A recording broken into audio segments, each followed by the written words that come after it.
Olá, eu sou o pastor Oswaldo Lobo, diretor do Instituto Êxodo de Libertação, pastor da Igreja Batista de Bom Retiro, em Curitiba, Paraná. E eu tenho uma novidade: este ano de 2020, nós teremos de 15 a 17 de maio, de sexta a domingo, o seminário Casa de Paz, Cura e Libertação para a Família, onde nós vamos tratar da família sacerdotal, como abençoar o seu lar, como lidar com demônios geracionais, como tratar de síndromes, perseguições emocionais, como lidar com os transtornos de personalidade, como tratar com os filhos em cativeiro, envolvimentos com vícios, envolvimentos em cadeias pecaminosas, como tratar do coração da sua família, como lidar com as deslealdades no casamento, o repúdio, o divórcio, o novo casamento, como ter uma vida abençoada. Você vai ser impactado, você não pode perder, de 15 a 17 de maio, aqui em Curitiba. As informações estão no site www.institutoexodos.com. Você não pode perder,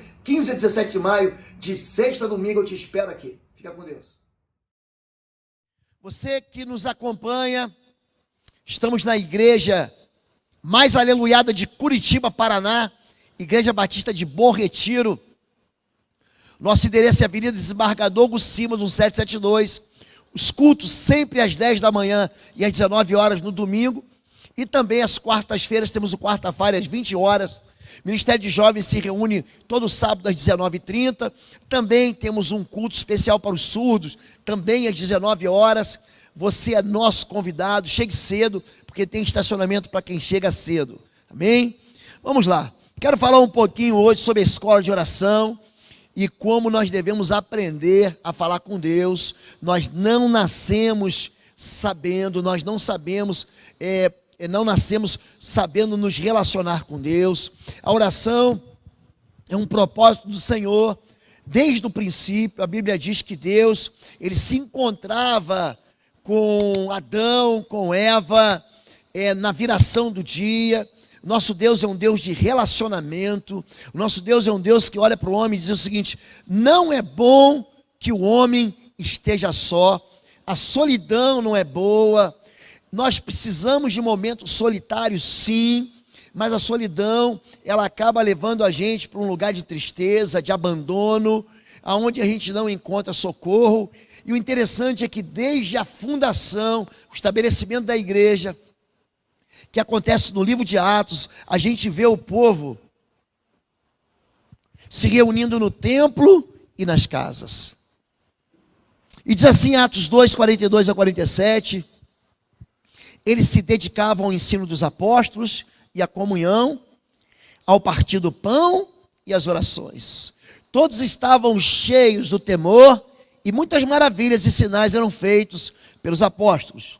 Todos que criam mantinham-se unidos, todos os dias continuavam a reunir-se no pátio do templo, partiam o pão em suas casas e junto participavam das refeições, com alegria e sinceridade de coração, louvando a Deus e tendo a simpatia de todo o povo. E o Senhor lhes acrescentava todos os dias os que iam sendo salvos.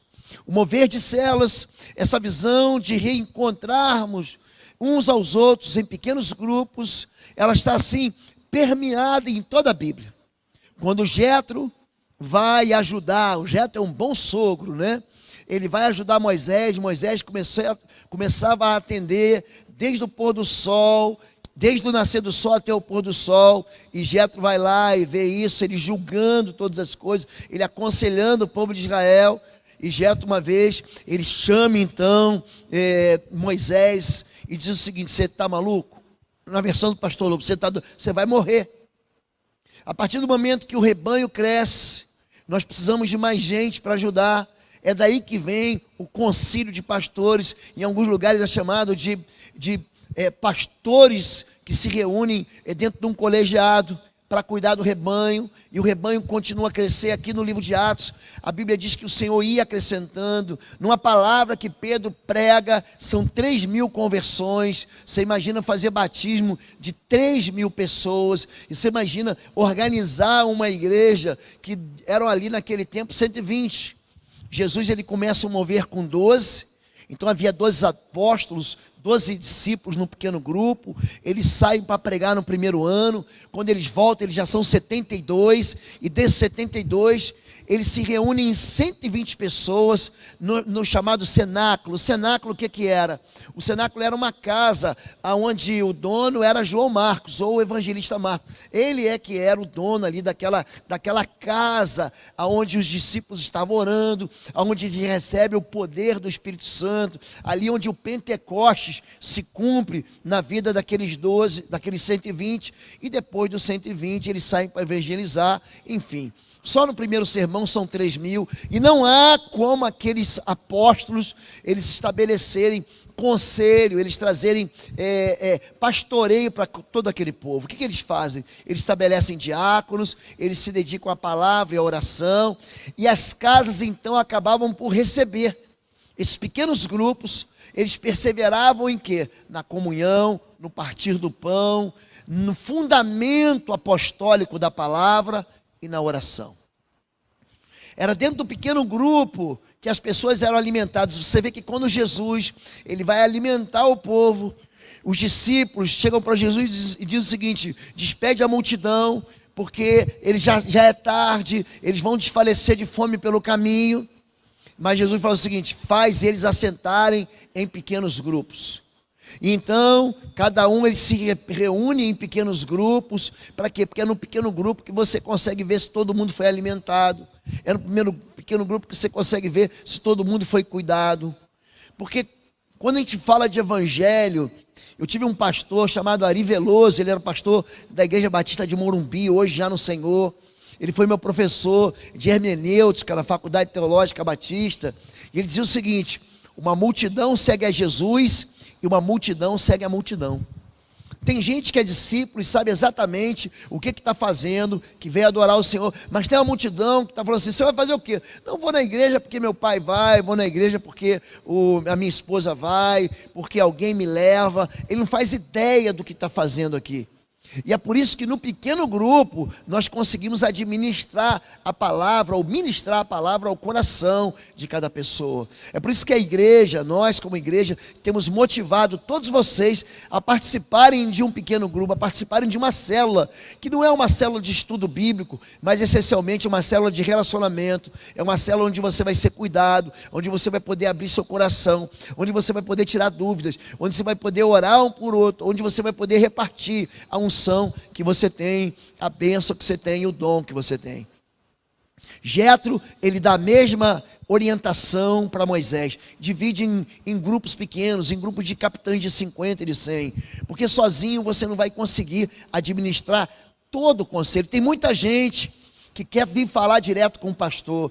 Eu tenho ficado aqui, quem é testemunha, a gente chega de manhã cedo aqui e sai tarde da noite, às vezes emendando com uma ou outra reunião, emendando com um ou outro culto, emendando com outro evento. E todos querem o quê? Querem socorro, todos querem tirar uma dúvida, todos querem uma oração, todos querem um tempo com o pastor.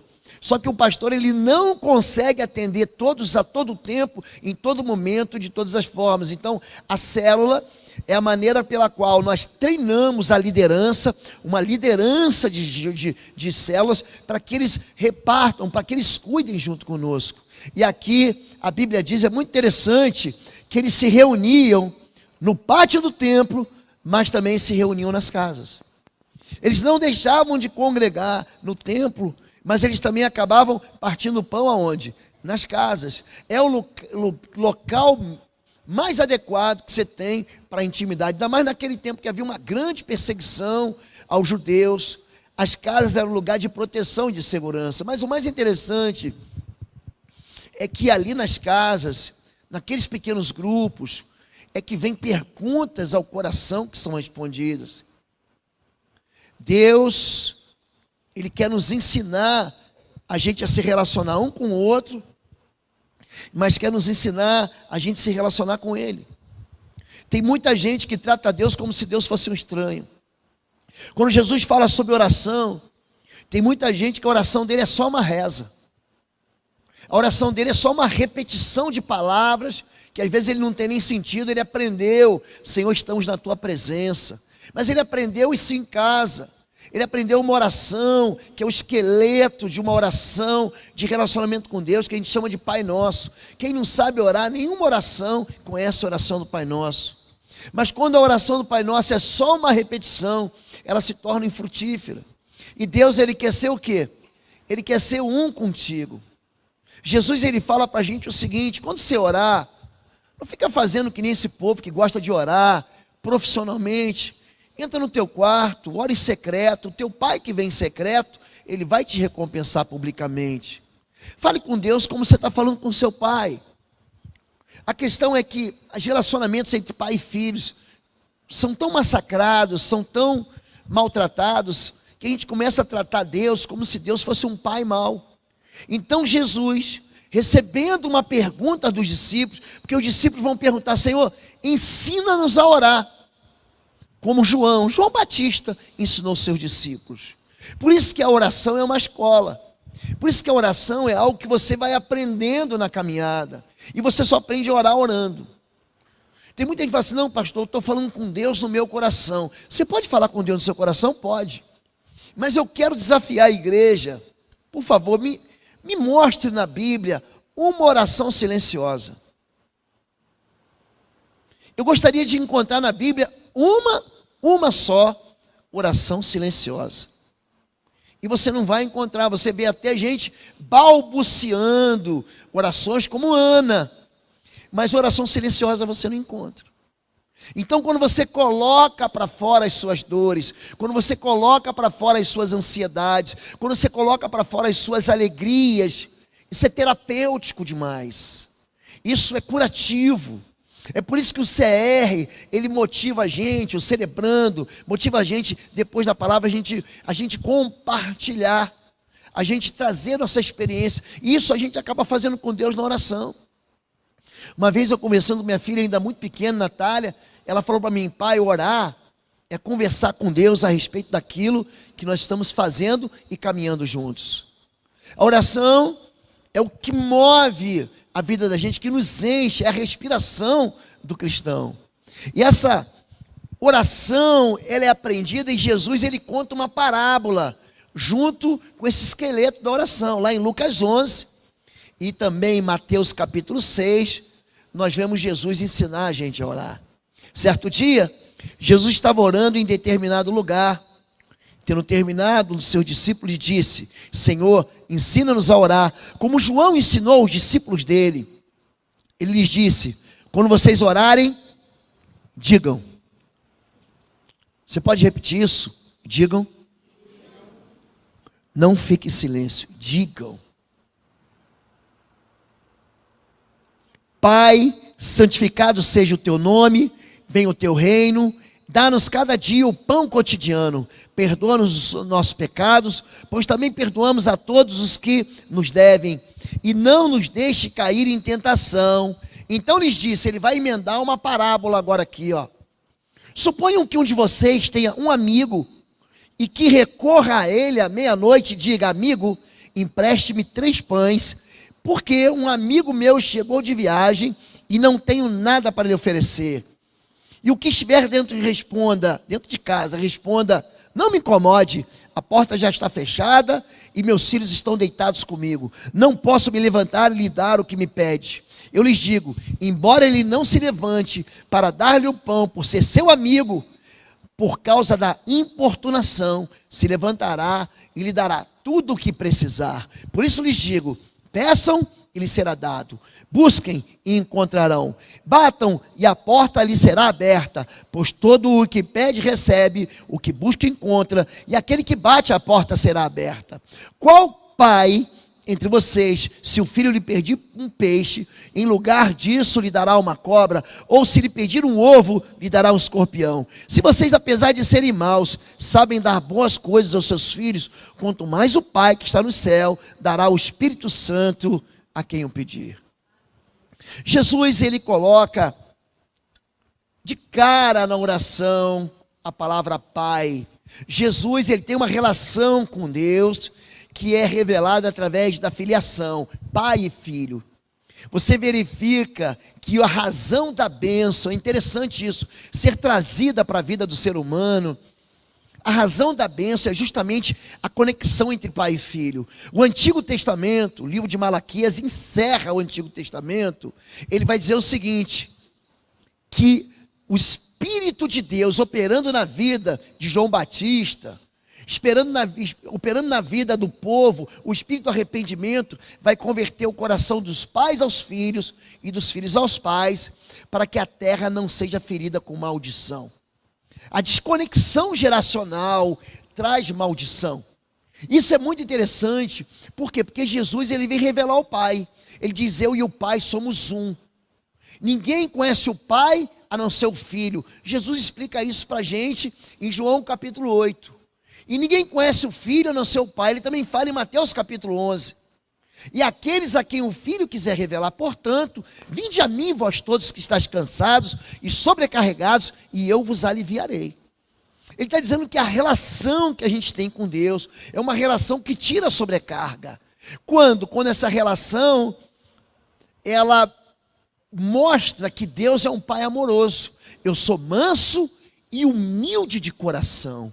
Pensa num Deus que não quer te destruir, que não quer te arrasar, que não quer te punir, que não quer te machucar. Ele é um Deus que é humilde de coração, que quer tirar de você o fardo pesado.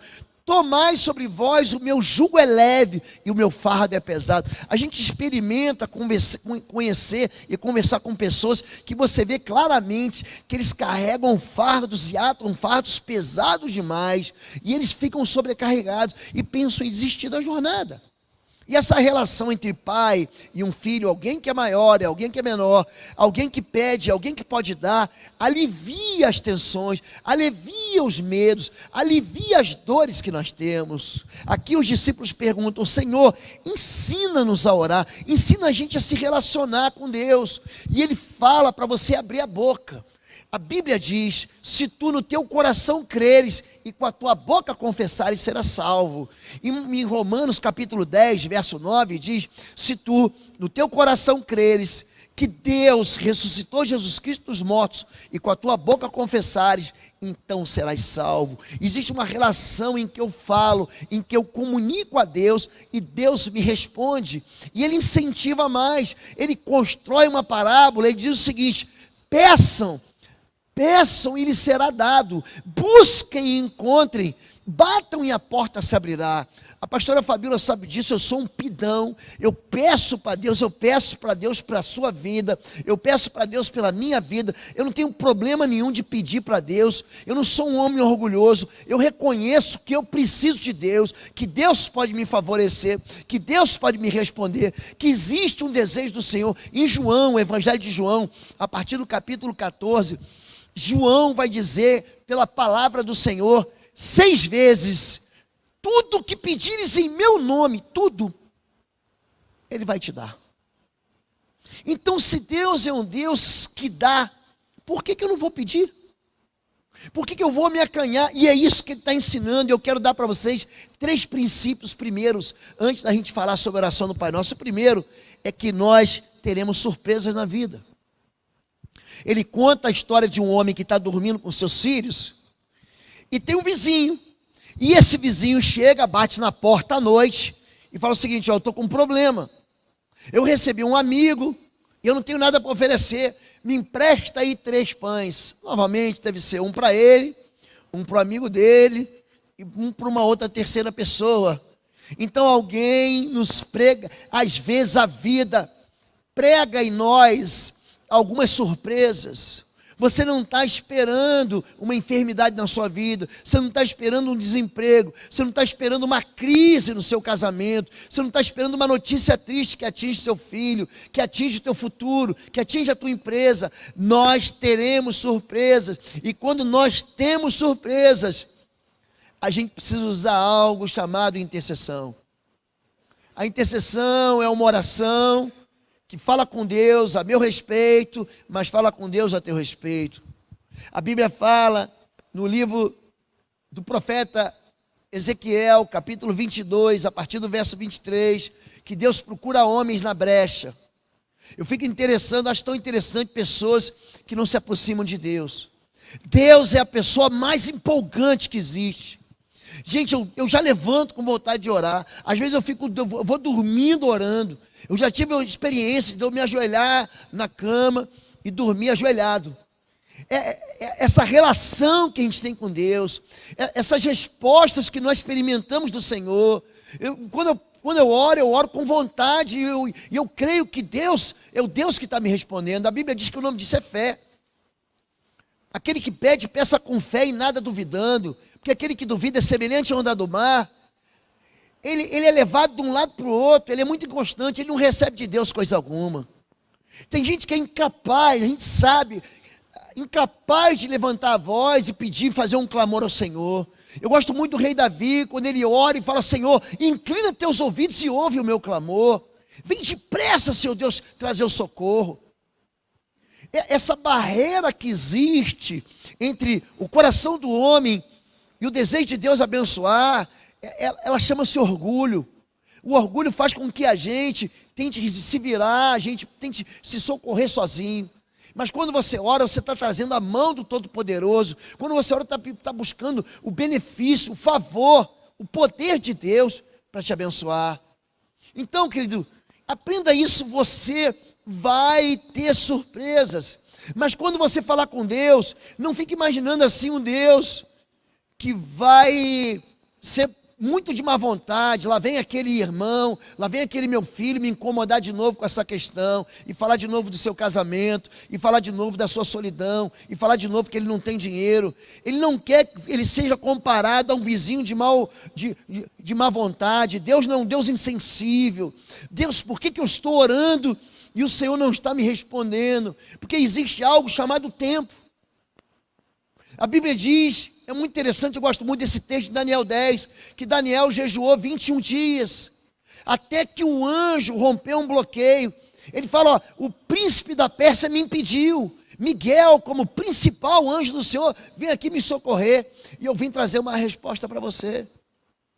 O mundo espiritual, que você não vê, ele oferece bloqueios, ele oferece resistências, ele oferece bloqueios para que a gente não receba. É por isso que a intercessão funciona como alguém numa brecha.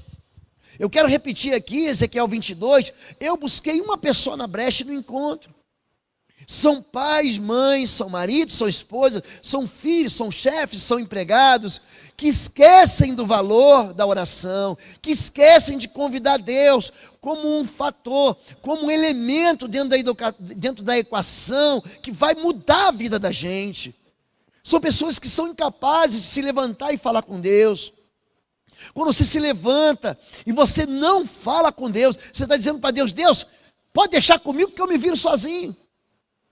É muita covardia você viver nesse mundo sem convidar Deus para ser aquele teu aliado, para ser aquele que vai estar do teu lado. Quando a gente fala sobre oração, você tem que entender que você não pode se acanhar de falar com Deus. Não se acanhe. Deus é teu Pai. E Deus não é um pai mau, Deus não é um pai de má vontade. O nosso Deus é um Deus que é pai, que quer fazer o bem na minha vida. A gente faz tudo com o nosso braço, mas é incapaz de falar para Deus: Deus, eu quero o teu socorro. Nós somos incapazes de nos humilhar, porque a oração faz isso. Olha para mim, gente que não ora, é interessante como é que essas experiências de luta, de guerra, de sofrimento, levam a gente a um lugar de intimidade. As pessoas que recebem milagres são pessoas que precisam de milagres. E enquanto você achar que você pode levar a tua vida do jeito que você sabe levar a vida, você não vai orar. Aí quando a tua vida vai à falência, em qualquer área, seja na área afetiva, emocional, financeira, ministerial, aí você aprende a orar. Você aprende que existe um poder de Deus que está ali potencializado, uma energia que pode ser usada em teu favor, mas enquanto você não ora, Deus fala assim, ó, ele cruza o braço. Você quer andar sozinho? Ande sozinho.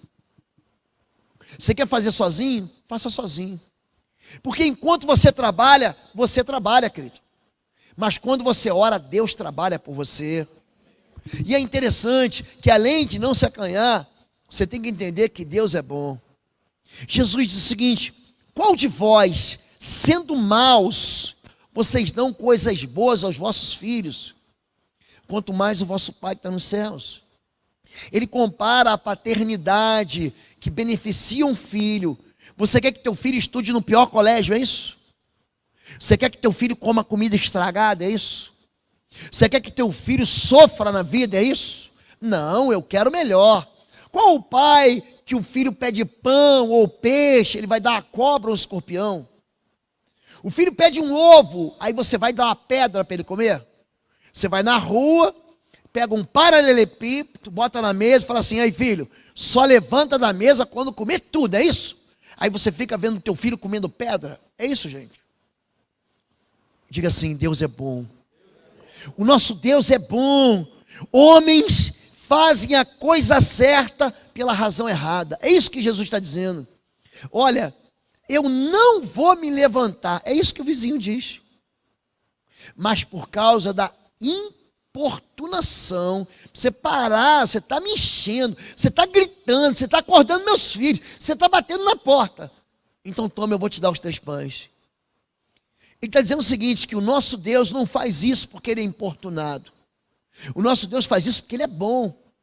Olha, se uma pessoa faz o que é mal pelo motivo errado, quanto mais Deus não vai fazer o que é bom pelo motivo certo. Então, não se acanhe, Deus é Pai, não tenha medo, e Deus não vai te dar aquilo que é ruim se você está pedindo aquilo que é bom. Tem muita gente que sabe que está pedindo um engano. Tem pessoas que estão orando por aquilo que é ruim. Então, quando você ora, não segundo a vontade de Deus, mas segundo a carne do teu coração, o desejo de pecar, Deus vai dizer não. Mas quando o propósito do Senhor vai se cumprir na tua vida, a resposta de Deus é sempre sim. E nós vamos aqui caminhar na escola de oração. Eu quero só pegar um outro exemplo, o exemplo de Mateus 6, para você entender. E quando vocês orarem, não sejam como os hipócritas. Não fique fingindo, nem desempenhando papel. Eles gostam de ficar orando em pé nas sinagogas e nas esquinas, a fim de serem vistos pelos homens. Eu lhes asseguro que eles já receberam sua plena recompensa. Ou seja, eles não oram para falar com o Pai. Eles oram para dizer para as pessoas: olha como é que eu oro bonito. Mas quando você orar, vá para o seu quarto, feche a porta, ore a seu pai que está no secreto. Então seu pai que vê no secreto recompensará. E quando orarem, não fiquem sempre repetindo a mesma coisa como fazem os pagãos. Eles pensam que por muito falarem serão ouvidos. Não sejam iguais a eles, porque o seu pai sabe do que você precisa antes mesmo de o pedirem. Vocês orem assim: Pai nosso que estás nos céus, santificado seja o teu nome, venha o teu reino, seja feita a tua vontade, assim na terra como no céu. Dá-nos hoje o nosso pão de cada dia, perdoa as nossas dívidas, assim como te perdoamos os nossos devedores, e não nos deixes cair em tentação, mas livrai-nos do mal, porque teu é o reino, o poder e a glória para sempre. Amém. Pois se perdoarem as ofensas uns dos outros, o Pai Celestial também lhes perdoará. Mas se não perdoarem uns aos outros, o Pai Celestial não lhes perdoará as ofensas. É interessante que quando você compara a oração de Lucas com a oração de Mateus, Lucas estava mais apressadinho. E ele come algumas palavras. Quando eu fico pregando para vocês, eu olho para o relógio ali, e eu quero terminar rigorosamente na hora.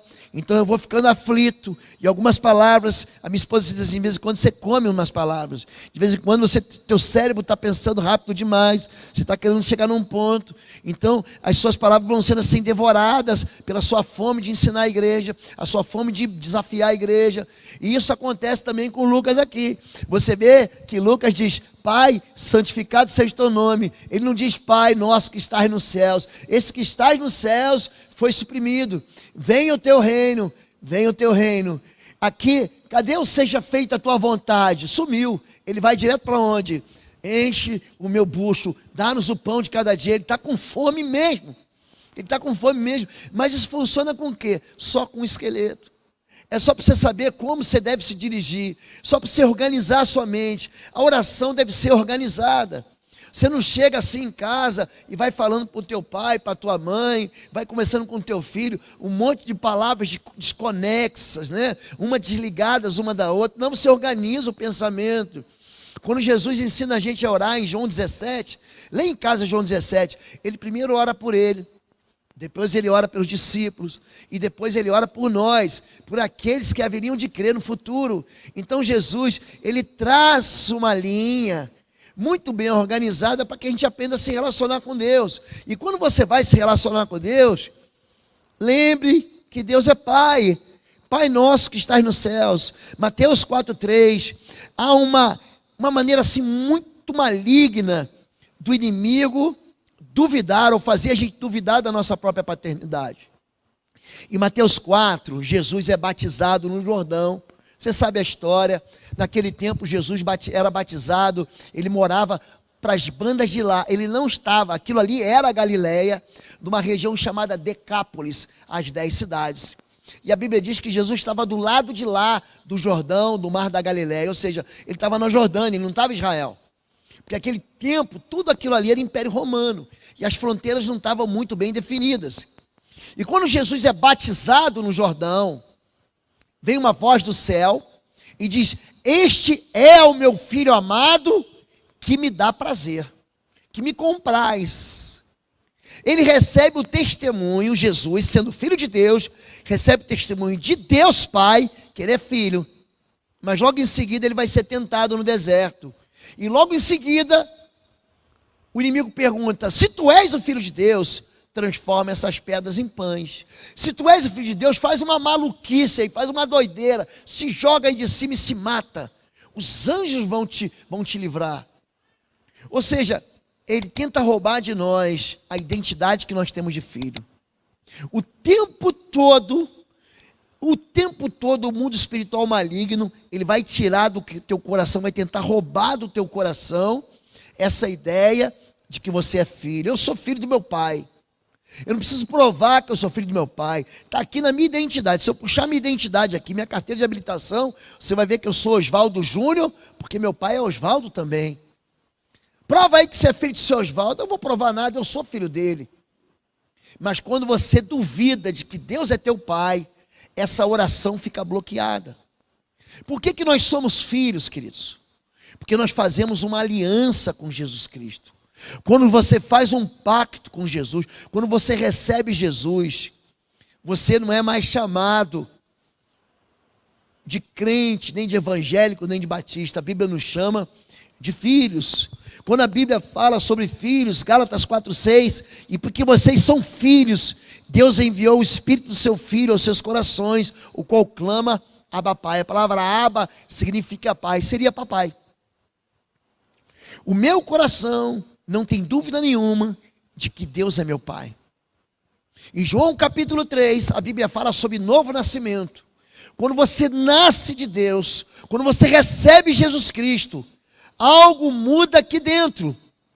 Alguns crescem mais rápido, outros crescem mais devagar, mas todos nascem de novo. E nós nascemos não da água, nós não nascemos da carne, nós nascemos do Espírito de Deus. A filiação de Deus já está aqui dentro como uma semente. Em Romanos 8,15, porque não recebestes o espírito de escravidão, para outra vez estardes em temor, mas recebestes o espírito de adoção de filho, pelo qual clamamos, Abba Pai. Então, quando você fala com Deus, chame Deus de Pai, porque Ele é Pai, Ele é um Pai bom, Ele é um Pai generoso, Ele é um Pai que dá a quem pede, Ele é um Pai que socorre, Ele é um Pai que manda anjos, Ele é um Pai que faz o mover e o milagre acontecer na sua vida. Então, se você entende que Deus é Pai, você deu o primeiro passo, quando você ora para ser ouvido. Entra no teu quarto, ora em secreto, não precisa orar em silêncio, ora em secreto. Você quer mudar a história nesse mundo corrido da gente? Entre no teu carro, entre no banheiro da tua empresa. Ali você fala em secreto, e o teu pai que vem em secreto, ele vai te recompensar. Eu quero desafiar você, nas celas, em casa, dentro da sua casa, a orar. Eu sempre ensino as pessoas a fazer algo chamado lista de impossíveis. Escreva o que é impossível, porque o que é possível você faz, mas o que é impossível só Deus pode fazer. Então traga Deus para dentro das suas impossibilidades. E a partir do momento que você começa a orar, você vai começar a experimentar as respostas do Senhor. Algumas vêm rápidas, outras vêm mais devagar, mas todas elas vêm no Senhor. Número 2, o nome estabelece intimidade. Eu me apresentei agora de manhã a um casal. O nome dele era Vinícius, estava aqui no canto. Cadê o Vinícius? Está ali, o Vinícius, do lado da sua esposa. Eu perguntei, você sabe meu nome? Ele disse, não. Falei, meu nome é Osvaldo. Primeiro passo para intimidade com alguém, você conhecer o nome. Você se apresenta e é de bom tom você dizer o seu nome.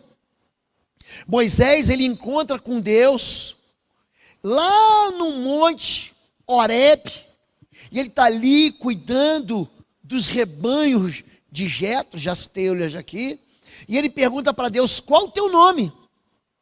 É interessante que Jacó faz a mesma pergunta, qual o teu nome? Manoá, pai de Sansão, faz a pergunta para Deus, qual o teu nome? E ele responde 3 vezes, meu nome é maravilhoso. Ele responde, meu nome é maravilhoso. Mas, quando Moisés pergunta, ele fala, meu nome é Eu Sou. Diga ao povo de Israel que o Eu Sou te enviou. E quando Jesus, ele fala do próprio nome dele, ele anuncia, eu sou o caminho, a verdade e a vida, eu sou a ressurreição e a vida, eu sou a videira verdadeira, eu sou a porta das ovelhas, eu sou o pão da vida, eu sou, e antes de Abraão eu sou. A identidade revela a intimidade. Em Êxodo 20, Deus diz, não tomarás em vão o nome do Senhor teu Deus, pois o Senhor não deixará impune quem tomar o seu nome em vão. Ele não está proibindo de você chamar o nome do Senhor, não. Justamente o contrário. Existe um chamado para você invocar o nome do Senhor. Em Romanos 10 diz, aquele que invocar o nome do Senhor será salvo. Você deve chamar o nome de Deus, diz, meu Senhor, meu Jesus. Tomar o nome de Deus em vão é colocar nas costas largas de Deus a culpa por aquilo que ele não é culpado.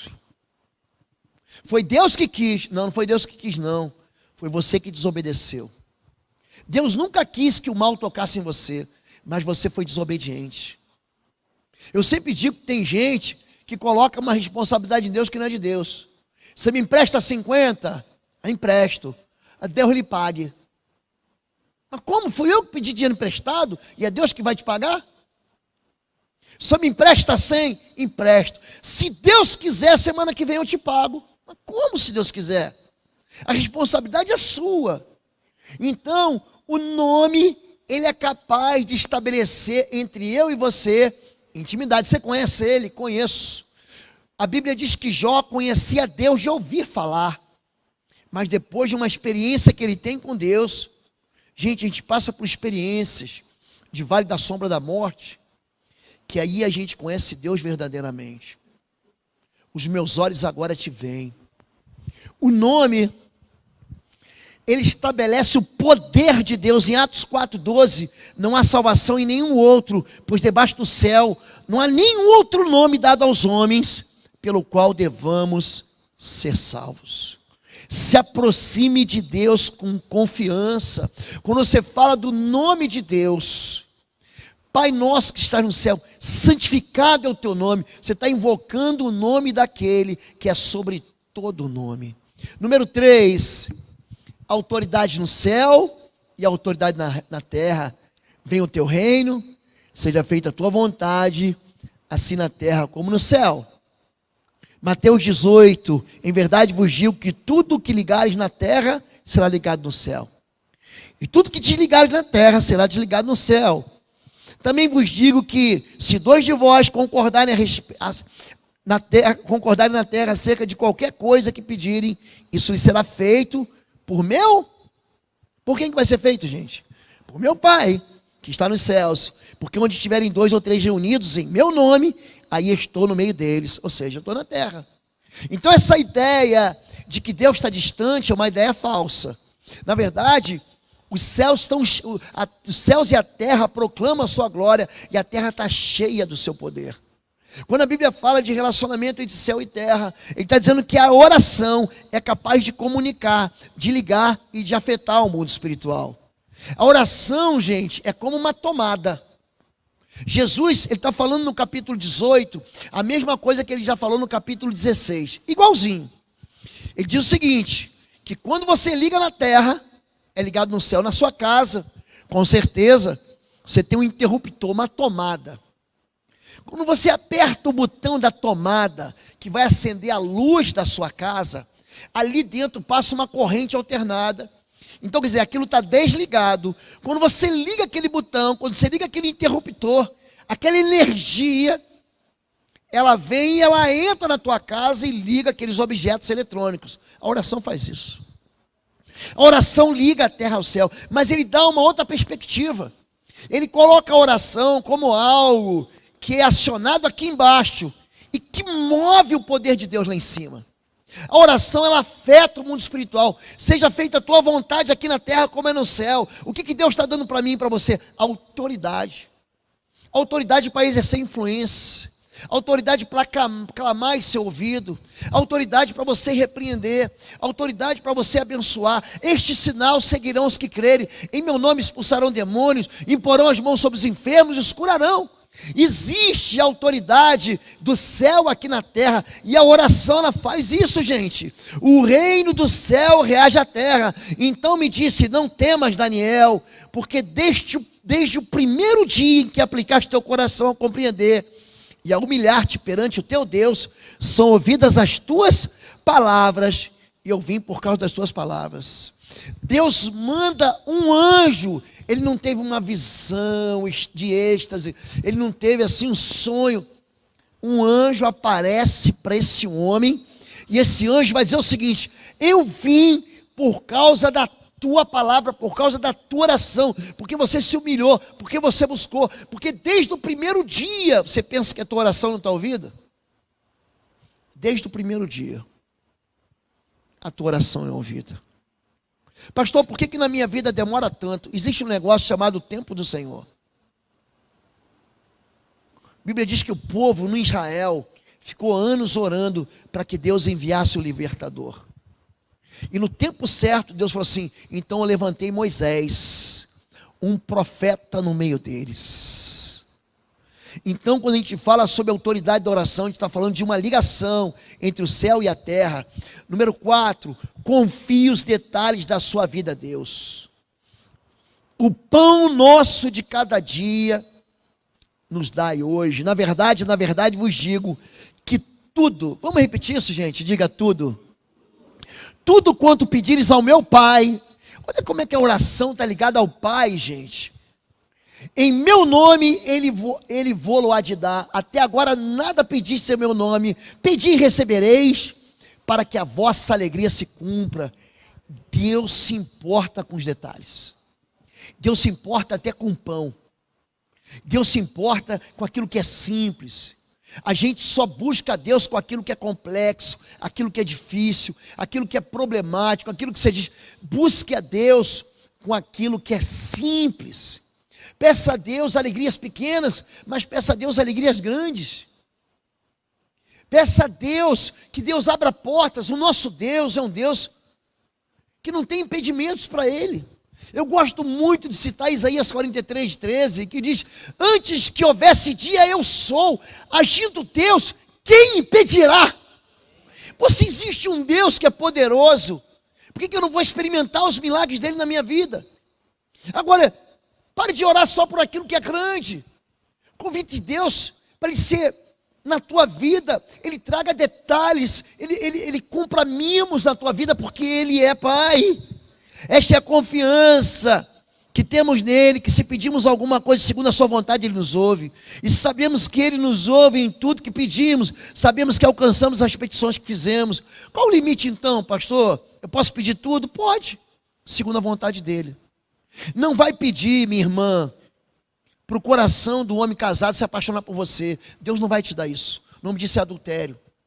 Não vai pedir, meu irmão, que Deus abençoe um contrato fraudulento. O nome disso é corrupção. Deus não vai fazer isso. Não vai pedir, Deus, para que Deus abençoe o teu orgulho, a tua rebelião. Deus não vai abençoar isso. Mas quando você pede para Deus aquilo que é a vontade dele é tão clara. A Bíblia diz que ele se importa com os detalhes, que ele se importa com aquilo que ninguém se importa. Número 5 e penúltimo, e perdoa-nos as nossas dívidas, assim como também nós temos perdoado os nossos devedores. Limpe seu coração. Ele em Mateus, ele fala algo que ele não falou em Lucas. Ele fala o seguinte, ele encerra dizendo amém, e ele diz, porque se perdoardes aos outros as suas ofensas, as suas também serão perdoadas. Existe uma resposta de Deus quando o sangue da cruz está sobre nós. Todos nós aqui estamos enrolados com o pecado. Todos nós nascemos destituídos da glória de Deus. Nós gostamos de nos comparar. Nós temos talentos específicos. Nós temos valores e virtudes singulares. Você olha para um e acha, eu sou melhor do que esse, eu sou melhor do que aquele, eu não sou tão ruim como o outro. Mas todos nós estamos debaixo do mesmo pecado. O orgulho impede a gente, às vezes, da gente limpar o nosso coração. Em Marcos 11, e quando estiveres orando, perdoai se tendes alguma coisa contra alguém, para que vosso Pai que está nos céus vos perdoe as vossas ofensas. Mas se vós não perdoardes, também vosso Pai que está nos céus não vos perdoará as vossas ofensas. Por isso vos digo que todas as coisas que pedides orando, crede receber e tê-las eis. Nós carregamos um problema chamado culpa. Diga culpa. Porque a amargura é o ódio que eu sinto de você, porque você me fez algum mal. Você me traiu, você me descartou, você me abandonou, você me deixou passar fome, você tentou me abortar, você se esqueceu de mim, você não se importou comigo, você foi duro, você trouxe uma palavra maligna contra a minha vida e por isso eu te odeio. O nome disso é amargura. Sai daqui do meu coração para o teu coração, sai daqui da minha vida contra a tua vida. A amargura, eu não quero você na minha vida. A culpa tem um outro problema. A culpa é quando o ódio vem de mim para mim mesmo. A culpa é quando o juiz sou eu sou o juiz e eu me condeno. O culpado tem um martelo de sentença contra ele mesmo. O culpado sempre tem uma pedra na mão. O culpado não tem compaixão de ninguém não, porque ele acha que todo mundo é igual a ele.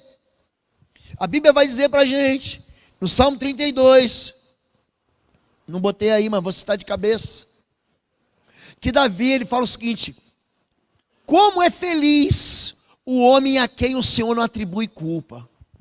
Pessoas culpadas são infelizes. Já viu assim? Lá vai ela com esse infeliz. Já viu a expressão? Por que essa mulher foi se envolver com esse infeliz? Uma pessoa infeliz é uma pessoa culpada. Ele sabe a bobagem que ele fez, ele é quem traiu, ele é quem enganou, ele é quem roubou, ele é quem destruiu, foi ele quem devia proteger e não protegeu. Então ele fala, por que eu fiz isso? E o coração dele fica magoado, o coração dele se esconde. O coração dele, o coração do culpado, ele posa de elegante, ele posa de perfeitão, ele posa de honesto, mas é só um fingimento. É por isso que Davi diz, bem-aventurado o homem a quem o Senhor não atribui culpa, em quem não há hipocrisia. A hipocrisia é um fingimento. Está tudo bem? Está tudo bem, na verdade está tudo mal.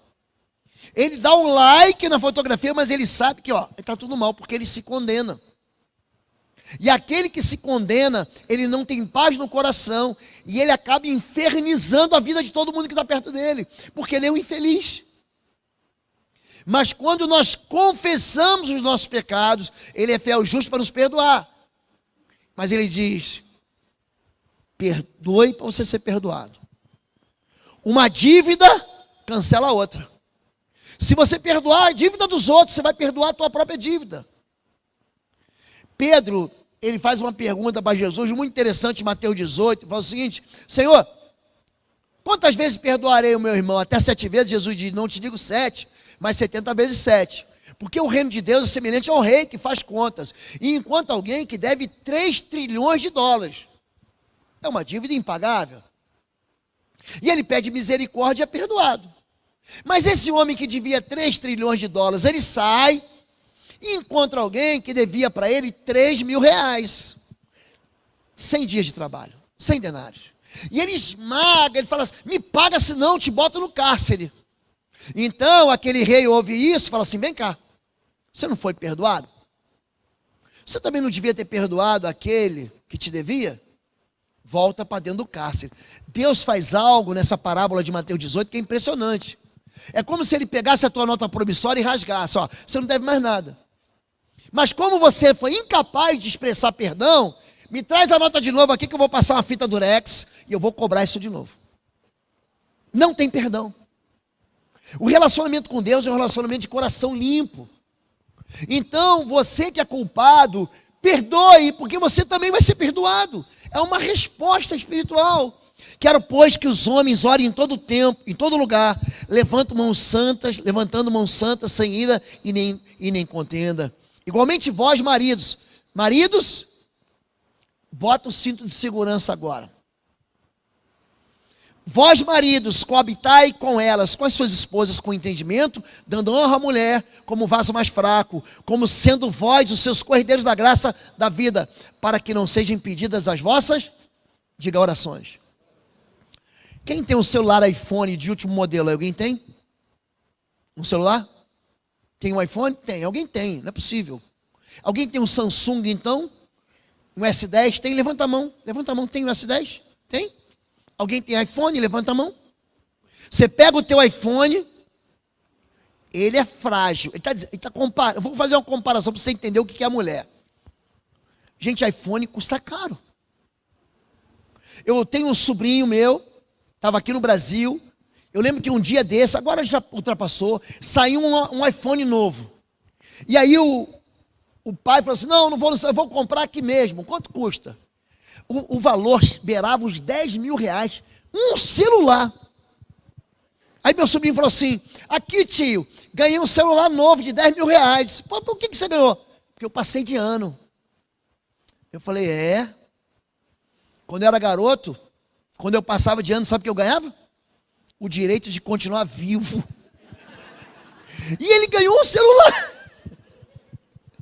Aí você pega o teu celular caro, que é frágil, você pega ele e joga no chão e quebra. Faz isso, gente? Não, porque ele tem o quê? Um valor. Ele está dizendo o seguinte: as mulheres são vaso mais frágil. Ela não é que ela tem desvalor, elas são mais frágeis. Mas quando você maltrata a sua esposa, Daniel, segura essa aí agora. Quando você maltrata a sua esposa, Daniel vai casar, está cheio de alegria.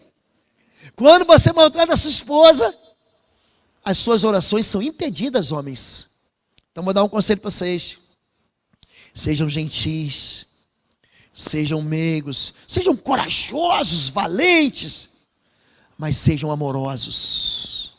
Se você quer uma mulher amorosa, você é casado, a dica é: faz uma massagem no pé dela. Pega aquele creme de aveia da Vene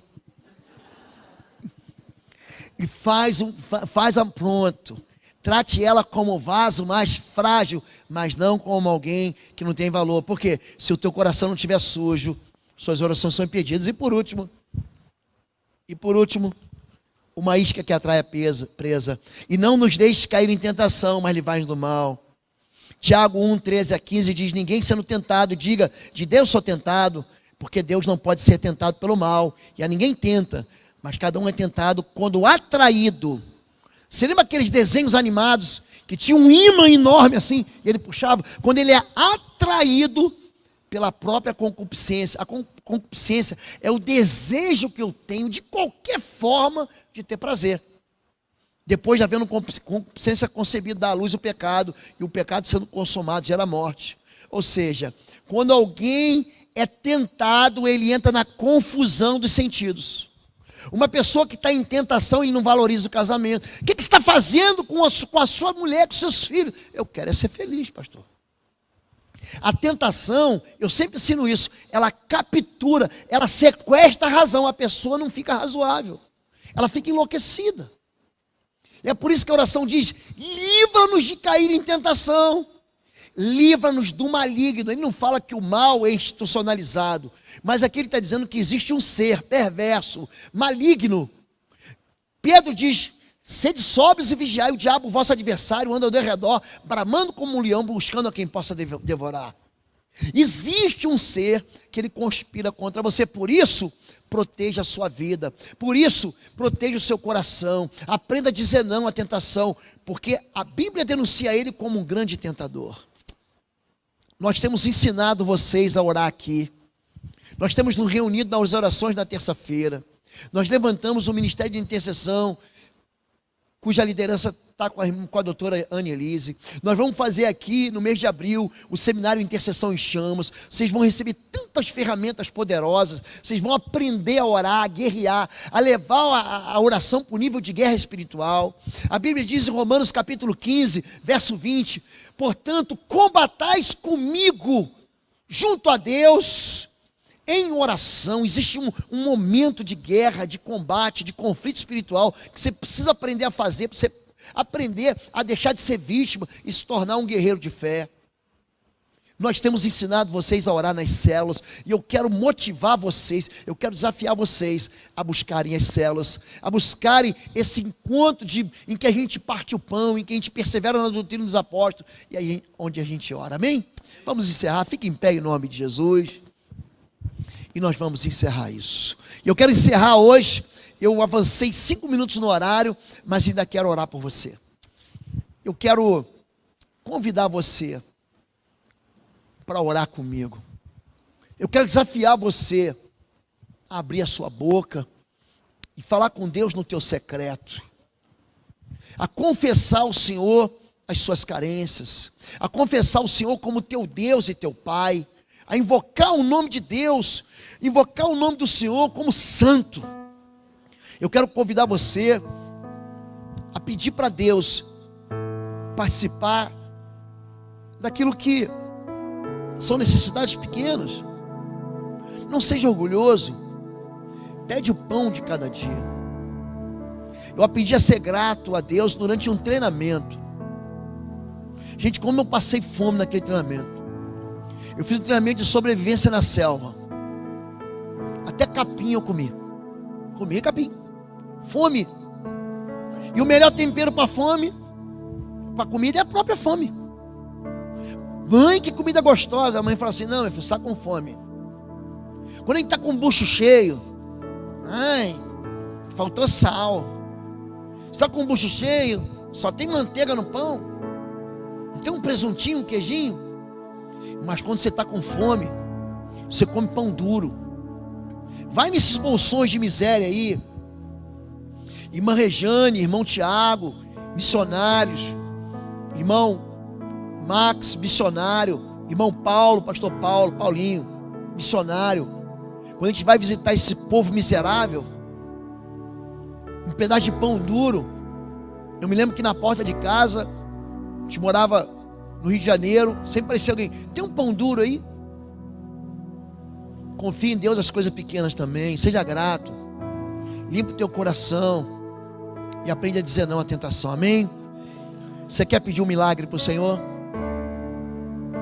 Quer pedir? Sai do seu lugar aqui, vamos orar juntos. Eu preciso do milagre, eu preciso do mover, eu preciso de uma resposta de Deus para a minha vida, para a minha casa, para a vida dos meus filhos. Você tem gente desviada em casa, você tem gente afastada, você tem pessoas com o coração endurecido. Você está pedindo um clamor, vem cá, Bia, que a gente vai orar por você também, querido. Você tem gente com o coração endurecido, mas hoje eu quero orar por um casal especial, que está fazendo 63 anos de casado. Por isso que eu deixei para o final. Irmão Linda, vem cá, irmão Leonides, vocês podem subir aqui? Irmão Daci, ajuda aqui eles a subirem, por favor. Nós vamos orar por eles também. Quem quer fazer 63 anos de casado, dá um glória. A dica é, não morra antes, senão você não vai fazer 63 anos de casado. Vem cá. Obrigado, vem cá. Vamos orar por você. Que honra, viu? Ter a bênção de vocês aqui nessa igreja. Que honra. Pensa no milagre que você quer, viu? Quem vai casar, tem os noivinhos aí, os namoradinhos. A gente fica junto até o fim. O homem de verdade é leal à sua esposa até o fim. Eu tenho ensinado essa igreja. Nós não roemos a corda. Entendeu, homem? Ah, pastor, tá difícil. Então, Você vem para a classe da clínica da alma que a gente vai tratar teu coração. Feche teus olhos. Pai querido, nós essa manhã ouvimos a tua voz. Nós invocamos o teu nome, o nome do teu Espírito Santo, antes de começar essa palavra. E queremos pedir a tua bênção e as tuas respostas sobre cada homem e cada mulher aqui, que confiam no Senhor, que tem experimentado essa filiação, tem experimentado te chamar de Pai. Homens e mulheres que têm invocado o nome do Senhor como santo. Homens e mulheres que têm buscado uma resposta para aquilo que é complexo, para aquilo que é necessário, um milagre, para aquilo que é simples. Pai, nós pedimos, Pai nosso que estás nos céus, vem sobre o teu povo, Pai. Abre as portas que estão trancadas, Pai querido. Oh Pai, o Senhor é Deus na nossa vida. Não há nada demasiadamente difícil ao Senhor. Tira toda a enfermidade da alma, toda a tristeza, toda a depressão, mas tira também toda a enfermidade que está no nosso corpo. Pai, nós entramos nesse momento insistindo com o Senhor, que o Senhor coloque o pão de cada dia na nossa mesa, que só nos livre do maligno, Senhor Deus, e das tentações que atingem a nossa vida. Nós oramos pela tua igreja para que a tua bênção seja sobre eles, para que teus escudos, as tuas armaduras, as tuas proteções, as tuas muralhas de defesa desativem todas as armas preparadas do inferno. Que o teu povo, Pai, seja guardado debaixo do sangue da cruz. Que o teu povo experimente uma relação contigo, uma amizade contigo, uma resposta contigo, Senhor. Que as nossas células da nossa igreja sejam um lugar de bênção do Senhor, um lugar onde a gente aprende a se relacionar, mas aprende a se relacionar contigo também. Eu abençoo a tua igreja, Pai. Quero abençoar a aliança mais um ano, Pai, do irmão Leonides e da irmã Olinda. Pai, continua cumprindo tua promessa sobre eles, promessa de fartura de dias, promessa de fartura de paz, que eles continuem caminhando um ao lado do outro, supridos pela tua graça, pelo teu amor e pela tua bênção, que eles continuem sendo exemplos por fiéis nessa jornada de fé e de amor. Agora, Pai, despede o teu povo em paz, em nome de Jesus. Amém, amém e amém. Deus abençoe.